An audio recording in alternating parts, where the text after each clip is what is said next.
오늘은 이제 서로의 짐을 나눠 지게 하는 성령이라는 주제를 가지고 우리가 함께 말씀을 나누고자 합니다. 오늘은 이제 성령 강림절입니다. 우리가 보통 성령 강림절 이렇게 생각하면 딱 떠오르는 이미지가 있을 거고, 아마 교회 생활들을 오래 하신 분들은 성령 강림절 그러면 대부분 목사님들이 살펴보고 나누는 본문의 말씀들이 있다는 겁니다. 그리고 우리가 성령이 임하셨다라고 말하면 우리 마음속에 떠오르는 이미지가 있어요. 바로 뭐냐? 사도행전에 나오는 마가의 성령 강림입니다. 마가 다락방에 임했던 오순절 성령의 역사들을 우리는 생각합니다. 그때 성령의 역사는 거센 바람, 불의 혀같이 갈라지는 것, 그리고 방언하는 것, 이런 것들을 떠올립니다. 그리고 가슴이 막 뜨거워지고 개인의 영광스러운 영적인 체험, 그리고 폭발적인 전도의 능력을 구하는 날, 이렇게 우리들은 생각하기가 쉽다라는 겁니다. 하지만 오늘 우리가 읽은 이 민수기 11장 이 본문은요, 이 성령의 임재를 좀 다른 각도에서, 어쩌면 오늘날 우리들이 신앙생활을 하면서 헌신이라고 하는 이름 아래에 지쳐가고 있는 그런 현대 교회의 가장 절실한 관심을 가지고 이 성령의 임재, 성령의 충만의 진짜 의미가 무엇일까라고 하는 것을 우리가 생각해 왔던 그 틀에서 조금 비껴나서 우리가 현실적으로 다시 한번 이 성령의 임재를 한번 생각해 보고 우리들의 신앙에 적용을 하면서 진짜 우리들이 또 우리 개인적으로 나는 성령이 충만한가? 지금 나는 성령의 임재 안에 살아가고 있는가? 이것을 우리가 한번 생각해 보고, 또 우리들이 성령이 충만한 삶의 모습이, 신앙의 모습이 무엇인지를 우리가 한번 우리의 모습 스스로를 반추해 보고 그러한 모습들로 나아가보자 라는 것입니다. 그런 의미에서 오늘 서로의 짐을 나눠지게 하는 성령, 이것이 오늘 우리들이 생각할 때마다 말씀을 들으면서 우리가 계속 머릿속에 남겨두셨으면 좋겠습니다. 오늘 본문의 배경에는 위대한 이스라엘의 영적 지도자였죠. 모세가 등장을 합니다.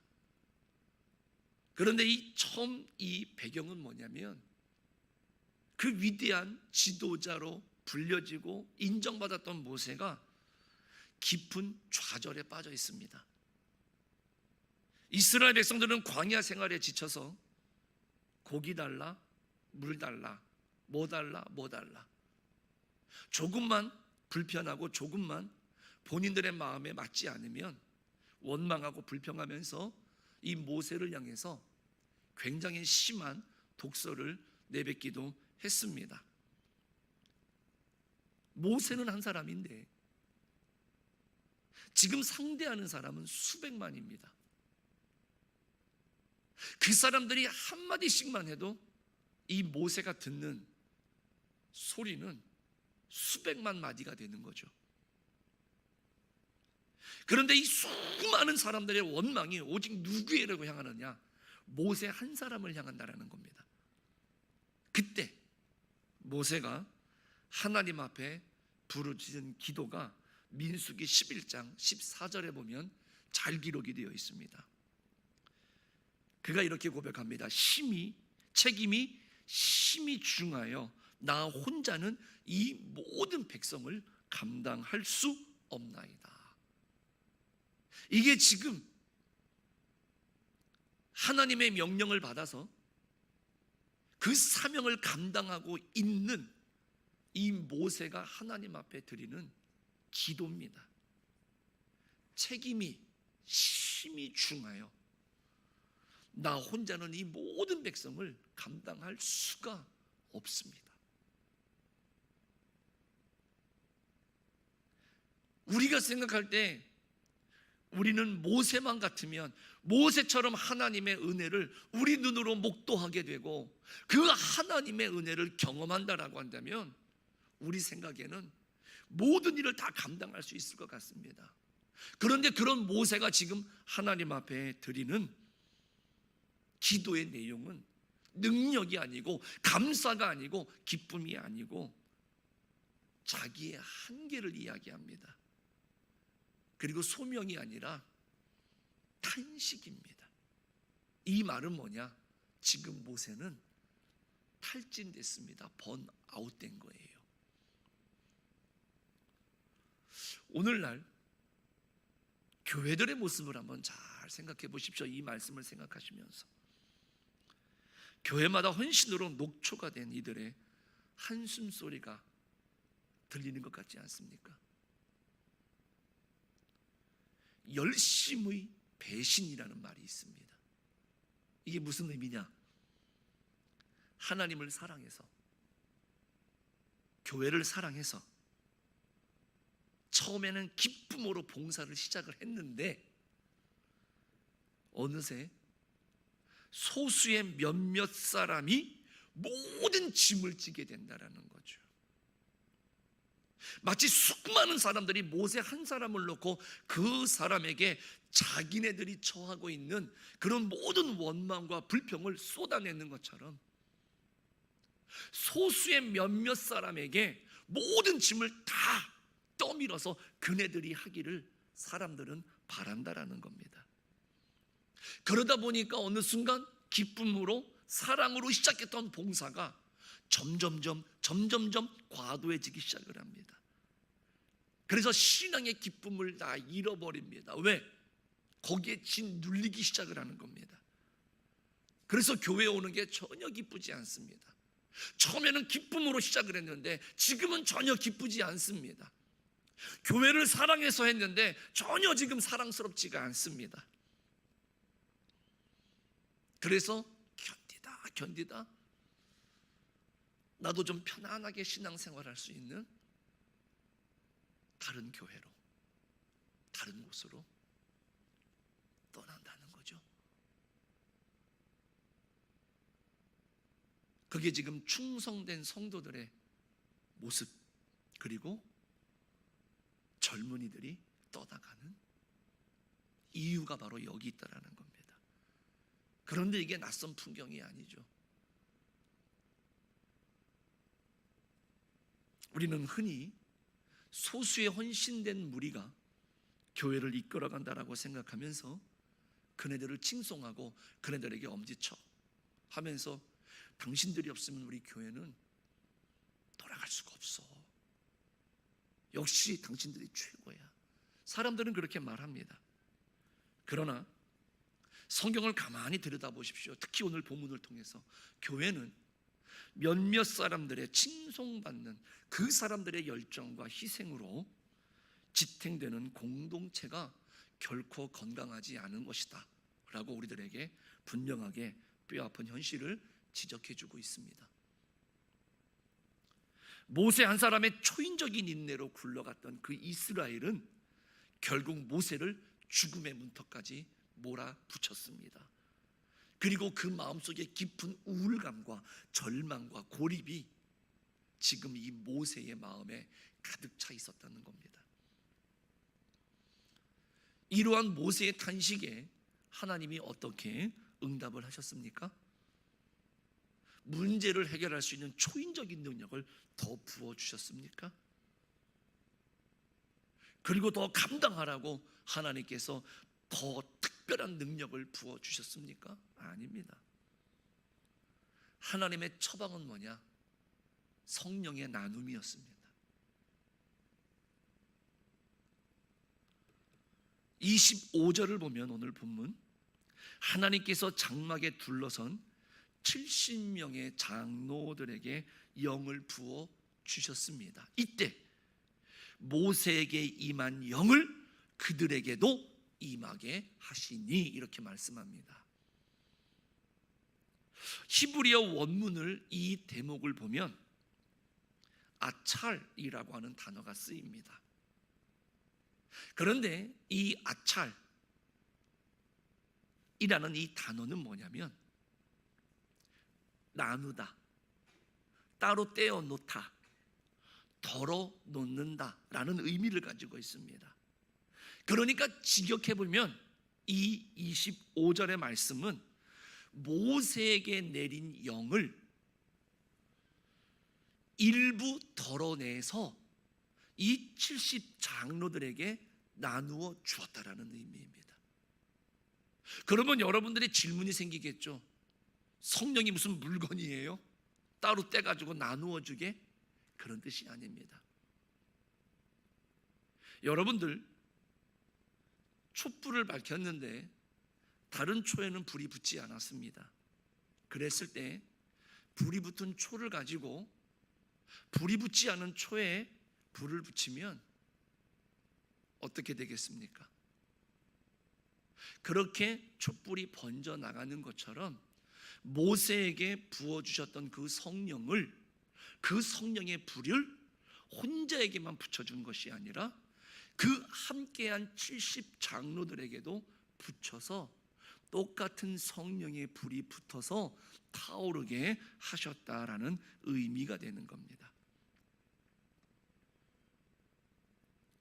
하나님께서 모세의 영을 덜어내어서 결국 나누어 주었다라고 하는 의미는 모세가 홀로 쥐고 있었던 권위를 그네들에게도 나누고 동시에 그가 홀로 짓눌려 있었던 책임의 무게를 분산시키셨다라는 의미가 되는 겁니다.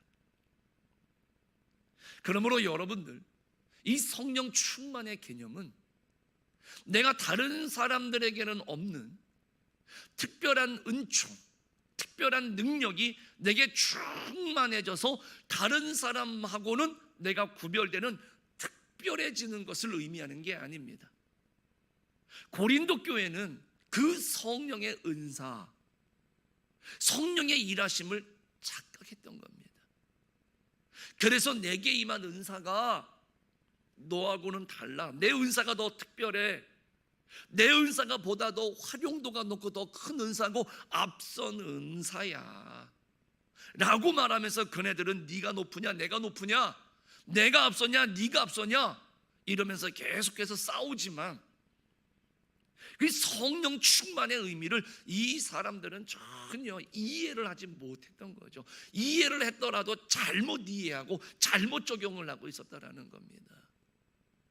그러므로 여러분들 혹시라도 이 시간 성령 충만이라고 하는 개념을 나 혼자 특별해지는 것으로 생각하셨던 분이 있다라고 한다면 지금 그 생각을 마음속에서, 머릿속에서 싹 깨끗하게 지우시기 바랍니다. 성령은 도리어 독점을 깨뜨리신다라는 겁니다. 고립된 리더십을 해체시킵니다. 그리고 책임을 공유할 수 있는 동역자들을 세우시고 붙여주신다라는 겁니다. 하나님께서 부어주시는 영, 하나님의 영, 이 성령은 공동체의 구성원들을 동일한 사명으로 묶어서 무거운 짐을 함께 나눌 수 있도록, 그래서 서로가 연결되어지고 서로가 서로의 마음을 이해하고 사랑하고 살필 수 있도록, 그래서 예수님께서 모퉁이 돌이 되어주셔서 서로를 연결하는 것처럼 성령이 우리들을 그렇게 만들어 가신다는 겁니다. 이렇게 생각할 때 우리 교회는 성령이 충만하게 역사하는 교회입니까? 오늘 우리들이 교회가 성령 충만한 교회로 우리가 이끌어가고 성령의 충만함이 우리 교회 안에 불타오르기를 원한다라고 한다면 이 성령 충만의 개념을 우리가 다시 한번 깊이 되새기셔서 나누고 분열하는 것이 아니라 서로 연결되어지고 성령으로 더욱더 뭉쳐질 수 있는 그런 우리 교회가 되기를 주님의 이름으로 축복합니다. 그런데 여기서 아주 흥미로운 사건이 하나가 발생을 합니다. 26절입니다.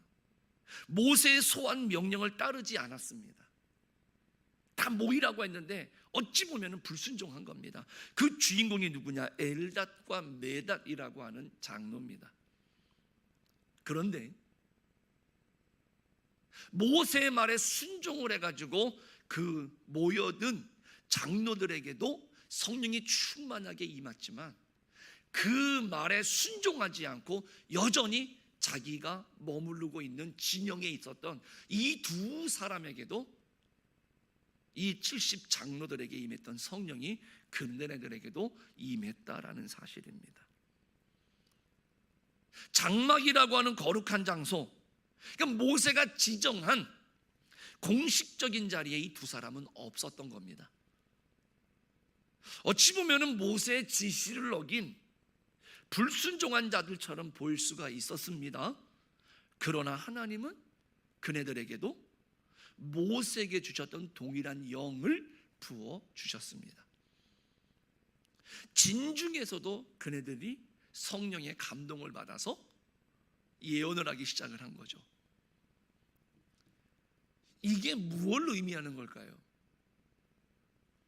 이는 하나님의 영이 특정한 장소, 인간이 만든 제도의 틀, 특정한 리더십의 허락에 국한되지 않는다라고 하는 것을 단적으로 보여주는 사건입니다.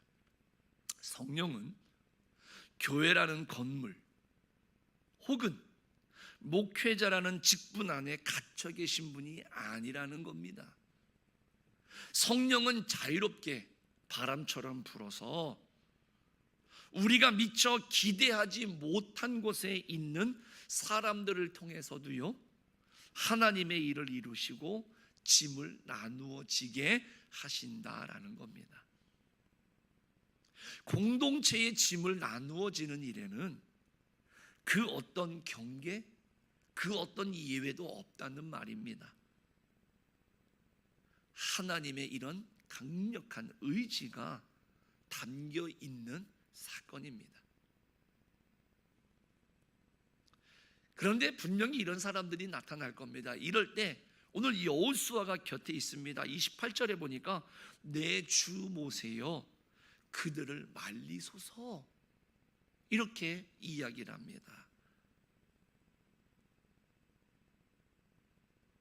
한 아이가 와서 이 엘닷과 메닷이 모이라고 하는 이 장소에 모이지 않고 지금 다른 곳에 있는데 그곳에서 하나님의 영이 감동을 해서 이 예언을 하기 시작을 하니까 그 이야기를 전해 주었지 않습니까? 그때 그 소식을 들은 충성된 사람이죠, 여호수아가 모세에게 하는 말이었습니다. 그들을 말리십시오. 여호수아의 눈에는 이 두 사람의 예언이 어떻게 보였느냐? 모세의 권위에 대한 도전으로 여겨진 겁니다. 그러면 우리 공동체의 질서가 무너질 수 있습니다. 이렇게 보여지는 거죠. 그렇게 되면 이것이 선례가 돼서 모세의 권위에 불순종하게 되는 일들이 더 많아질 수 있다라고 하는 그 염려가, 그 생각이 지금 여호수아의 마음속에 생긴 겁니다. 이 대목에서 목회자로서 솔직하게 말씀을 드리면 저는 이해가 됩니다. 교회를 치리하고 또 성도들을 옳은 길로 인도하고자 할 때에 순종하는 자가 있는가 하면 나는 내 길을 가겠습니다, 전혀 상관없이 독단적으로 행동하시는 분들이 교회마다 존재합니다. 물론 우리 교회도 없다고 할 수는 없습니다. 그러나 그것 때문에 마음 상했던 적이 솔직히 저도 있었지만 오늘 이 말씀을 통해서 더 이상 마음 상하지 않기로 저는 생각했습니다. 그 부분은 하나님이 하실 영역이라는 겁니다. 그리고 오늘 본문의 뜻을 통해서 하나님이 분명히 말씀하시는 바가 있었기 때문에 오늘 참 마음 편하게 이 말씀을 나눌 수가 있는 것 같습니다. 물론 주변에 여호수아처럼 저에게도 그런 권면을 해주시는 직분자들이 있습니다. 목사님 그렇게 하시면 안 됩니다. 오늘 여호수아가 모세에게 말한 것처럼 좀 말리십시오. 지적하십시오. 권면하십시오. 라고 말씀하시는 분들이 있어요. 왜? 오늘 여호수아가 생각했던 것처럼 말입니다. 이러한 것들이 우리 교회의 공동체를 힘들게 할 수도 있습니다. 맞는 말입니다. 그 목사님의 리더십을 통해서 이 교회가 하나가 되고 우리가 말씀 안에서 우리가 성장하고 성숙해야 되는데 이러기 시작을 하면 안 될 수도 있습니다 라고 말씀하시는 분들이 솔직히 있어요. 그런데 그분들의 마음도 충분히 이해합니다. 그런데 오늘 말씀을 통해서 보면 반드시 그런 것만은 아니더라고요. 모세의 대답을 통해서 우리가 그 해답을 얻을 수 있습니다. 29절입니다. 네가 나를 두고 시기하느냐? 여호와께서 그의 영을 그의 모든 백성에게 주사 다 선지자가 되게 하시기를 원하노라. 이게 모세의 솔직한 심정이었던 겁니다. 아마 기독교 역사상 가장 위대한 포용 내지는 성숙한 신앙이 아닐까, 그런 고백이 아닐까라고 하는 생각이 개인적으로 듭니다. 여호수아가 지금 모세에게 보이고 있는 이 열심의 모습은요, 나의 공동체 그리고 나의 지도자를 지키려고 하는 질투, 시기, 그러니까 충분히 이해가 되고 충분히 납득이 됩니다. 그런데 여기에 시기, 질투라고 번역된 이 히브리 말이 뭐냐? 카나라고 하는 단어입니다. 그런데 이 단어의 재미있는 특징은 뭐냐면 이 단어를 부정적으로 보면 질투, 시샘하다, 시기하다 라는 뜻이지만 이 단어를 긍정적으로 생각을 하면, 긍정적인 문장에 적용을 하면 열정과 열심을 뜻하는 단어가 됩니다. 그러니까 누군가는 교회의 질서가 필요합니다.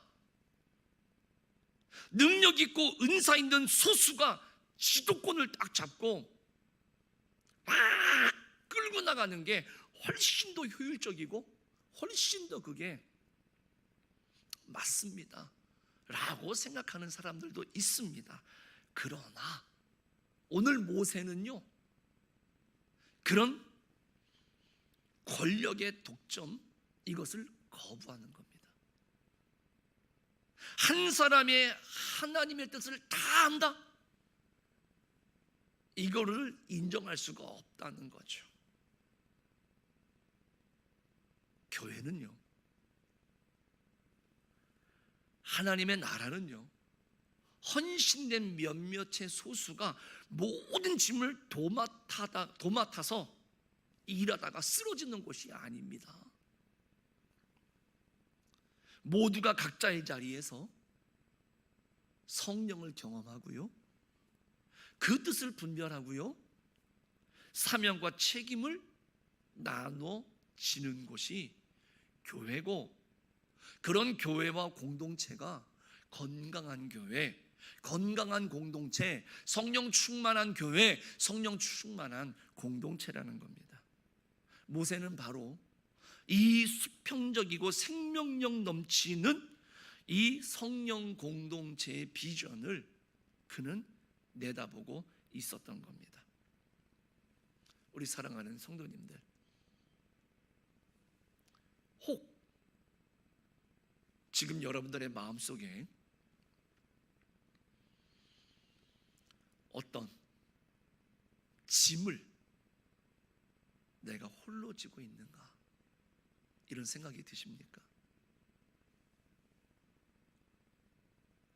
좀 더 구체적으로 말하면 가정에서, 내가 속한 직장에서, 교회 안에서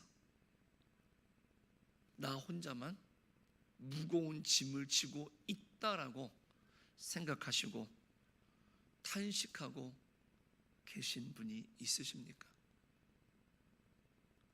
오늘 말씀을 통해서 분명히 깨달을 것은 뭐냐면, 성령은 우리를 고립 속으로 몰아넣지 않는다라는 겁니다. 성령 강림절의 참된 기적은 물론 사도행전에 나오는 오순절 성령의 역사도 있습니다. 그러나 그러한 것들을 넘어서 내 곁에 지친 형제 자매들을 위해서 내 어깨를 내어주는 그런 마음, 홀로 짓눌려 있는 그네들의 짐을 나누어서 내가 함께 져줄까?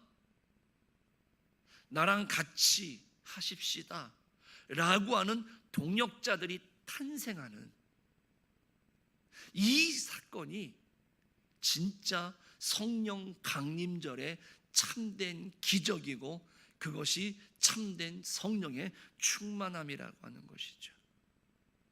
우리 가정이 말입니다, 우리 직장이 말입니다, 우리 교회가 말입니다, 더 나아가서 이 나라 이 민족 가운데 있는 한국 교회 모두가 말입니다, 성령이 강력하게 임하고 있다라고 하는 증거를 우리가 어떻게 찾아야 되겠느냐? 바로 이겁니다. 나눠지는 겁니다. 그게 성령의 충만한 가장 강력한 증거라는 겁니다. 그래서 사도행전의 역사를 보십시오. 나눠지기 시작을 합니다. 그랬을 때 교회가 탄생을 하고요, 땅 끝까지 주의 복음이 전파되는 것을 볼 수가 있습니다. 나만의 열심 내려놓으시기 바랍니다. 그리고 우리를 얽매고 있는 질투와 시기 다 걷어내시기를 바랍니다. 하나님의 영을 공유하십시오. 그리고 함께 평화를 일구어가는 동역의 이 기쁨을 누리시기를 간절히 바라겠습니다. 소수의 희생을 딛고 일어서는 가정, 소수의 희생을 딛고 일어서는 공동체, 몇몇 사람의 희생을 딛고 존재하는 그런 교회가 아니라 서로의 짐을 넉넉히 나누어지면서 함께 웃는 참된 성령의 공동체로 나아가는 저와 여러분이 되시고, 여러분의 가정과 여러분의 직장과 특별히 우리들의 교회가 되기를 주님의 이름으로 간절히 축원합니다. 기도하겠습니다.